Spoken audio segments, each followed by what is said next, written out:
नमस्कार दोस्तों, मैं हूं अनिल कुमार और आप देख रहे हैं सिंपली फाइनेंस विद अनिल। आज का हमारा विषय है एसटीपी प्लस एसआईपी का कॉम्बिनेशन, दो निवेश के स्मार्ट तरीके।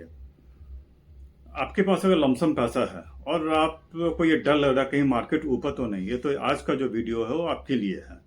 सबसे पहले समझते हैं एसटीपी यानी systematic transfer plan and SIP systematic investment plan का कॉम्बिनेशन कैसे काम करता है, यह किन किन निवेशों के लिए बेहतर तरीका है और इसे हम उदाहरण के साथ समझते हैं।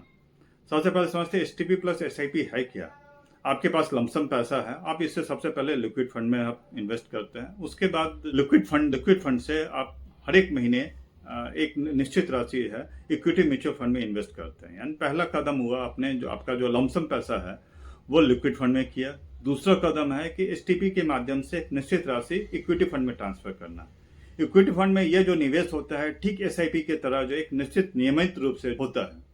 अब लिक्विड फंड समझते हैं क्या है। लिक्विड फंड में एक तरह का म्यूचुअल फंड है जो कि कम अवधि में सुरक्षित मानने वाले डेब्ट इंस्ट्रूमेंट जैसे treasury bill, commercial paper, certificate of deposits में निवेश होता है, जिनका उद्देश्य होता है कि अल्प समय में पूंजी को स्थिर रखना और आपको कम समय में रिटर्न देना, एक निश्चित रिटर्न देना। आप उदाहरण के समझते हैं, मान लीजिए आपके पास 12 लाख रुपए हैं और आप सारा का सारा पैसा अपने इक्विटी में इन्वेस्ट कर दिया और नेक्स्ट मार्केट आपका 10% से नीचे गिर जाता है, तो आप क्या होता है कि आपको एक लॉस का महसूस होगा। लेकिन यहीं पे अगर आपने 12 लाख रुपए लिक्विड फंड में इन्वेस्ट किया और हर एक महीने 1 लाख रुपए इक्विटी फंड में इन्वेस्ट किया एज एसटीपी की तरह, तो जिसमें मार्केट ऊपर रहेगा तो आपको यूनिट्स कम मिलेंगे और जब मार्केट नीचे रहेगा तो यूनिट्स ज्यादा मिलेंगे। तो यही है रुपीज कॉस्ट के एवरेजिंग का फायदा। अब इसे हम ग्राफ से समझते हैं। देखते हैं कि ग्राफ में जनवरी में आपकी एनएवी 100 है, वहीं मार्च में ये 90 है एनएवी है और जून में 105 एनएवी है। तो एसटीपी की वजह से क्या होता है कि अलग अलग कीमतों पे जो है आपको यूनिट्स मिलती है, जिसका औसत लागत कम हो सकता है। अब इसका एक एसटीपी का दूसरा फायदा भी है कि आप हर एक महीने लिक्विड फंड से पैसा इक्विटी फंड में इन्वेस्ट होने के बाद जो राशि बचती है लिक्विड फंड में, उस पर भी एक निश्चित जो है रिटर्न मिलता है।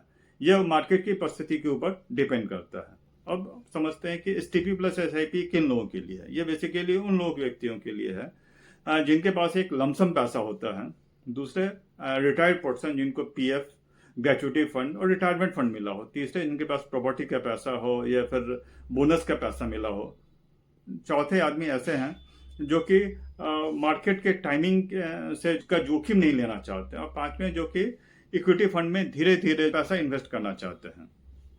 याद रखिए, आपके पास लमसम पैसा सीधे इक्विटी में पूरा इन्वेस्ट करने के बजाय पहले लिक्विड फंड में डालें और लिक्विड फंड से वो फिर आप इक्विटी में इन्वेस्ट करना बहुत सारे निवेशों के लिए एक सुरक्षित तरीका हो सकता है।